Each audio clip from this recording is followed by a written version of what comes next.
तो एक financial pyramid की सबसे बेसिक स्ट्रेंथ है आपका एक तरीका का एवेन्यू है। जो आदमी जितना बड़ा है उसको पैसे की उतनी ज़रूरत है, उसके लोन्स लाइबिलिटीज़ उतनी ज़्यादा है, उसको भी इतनी ही नीड है। इट्स नॉट ओनली नीड, आज इंश्योरेंस वांट हो गया है। जैसे फॉर एग्जांपल उसको मर्सिडीज गाड़ी होना तो होना, उसको ऑडी होना तो होना, BMW होना तो होना, so he want it. That is the way LIC also he want it कि मुझे मेरे पास 50 करोड़ की पॉलिसी होनी चाहिए, 100 करोड़ की पॉलिसी होनी चाहिए, 10 करोड़ की पॉलिसी होनी चाहिए। तो वो एक चाह से लेता है। It is not we sell, it is what they demand, because ये एक तरीके से वेल्थ ट्रांसफ़र होती है नेक्स्ट जनरेशन को। बाकी सब चीज़ें लिक्विडेट करने को टाइम लगता है। यही पैसा है जो फैमिली में इमीडिएट आता है।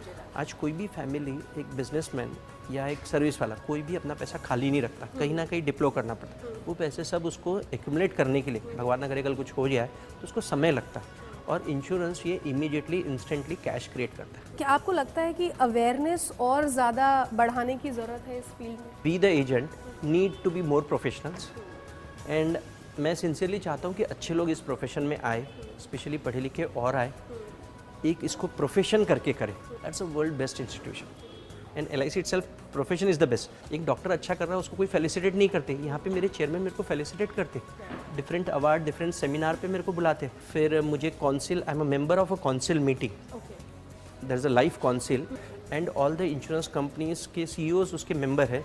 I am one of the member in that. This is a recognition we get. Money is not everything.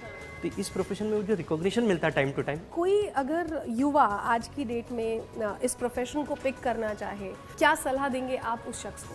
आग बंद करके पिकअप कर देना चाहिए, लेकिन हाँ, उसकी 2 कंडीशन होनी चाहिए। एक, मेहनत अगर कम लगेंगी तो ये गलत है, मेहनत तो लगेंगी, कोई भी काम करेंगे तो मेहनत लगेगी। सेकेंडली, एक एटीट्यूड रहना चाहिए लोगों को सेवा करने का। एक और अहम बात जो मैं आपसे जानना चाहूँगी, आप वो पहले शख्स थे जिसने टोल फ्री नंबर की शुरुआत यहाँ पर की। वो कॉन्सेप्ट कैसे आया दिमाग में? क्योंकि जब आपने शुरू किया शायद तब किसी ने सोचा भी नहीं था इसके बारे में। और मैं हमेशा ये सोचता था मेरा कस्टमर क्यों मेरे लिए पे करे, वो मेरे को कॉल कर रहा है। Not only toll free number, मैंने उस ज़माने में तत्काल फ़ोन लिया था। पहले तत्काल फ़ोन होता था क्योंकि मेरे यहाँ फ़ोन नहीं था। 30,000 रुपये भरना पड़ता था, तब जाके 1 महीने में तत्काल फ़ोन मिलता था। अच्छा। और उस समय मैंने तत्काल फ़ोन लिया तो इनकम टैक्स वाले पूछने लगे, एक नोटिस आ गया कि LIC एजेंट को तत्काल फ़ोन की क्या ज़रूरत पड़ी। 30,000 रुपये had a lot of value. तो टोल फ्री नंबर का कंसेप्ट ऐसा है कि जो कॉल करेगा उसको पैसे नहीं देने पड़ेंगे, जो रिसीव करेगा उसको करना पड़ेगा। तो जब मैंने US में ये कंसेप्ट देखा, जब मैं 1995 में अमेरिका गया था, तब मुझे इसके बारे में पता चला। तो मैंने बोला why my customer should pay, इसलिए मैंने मेरे ऑफिस में वो फ़ोन इंस्टॉल किया, and people were so happy.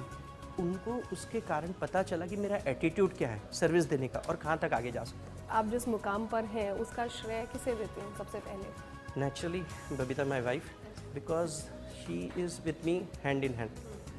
पूरी बैक ऑफिस, क्योंकि मैं फील्ड में बहुत बिजी रहता, तो she takes care, regularly monitor करते हैं। स्पेशली मैं काफ़ी ट्रैवल भी करता हूँ, बाहर भी जाता हूँ, कभी स्टडी टूर के लिए, कभी मेरे खुद के एजुकेशन के लिए, तो वो पूरा संभालती है। सेकेंडली, घर की पूरी रिस्पॉन्सिबिलिटी लेती है, तो उसके कारण भी मैं फ्री रहता हूँ। I can concentrate on more my business also. Insurance लें तो किस बात का ध्यान सबसे पहले रखें? तो first is a professional agent, second is a company.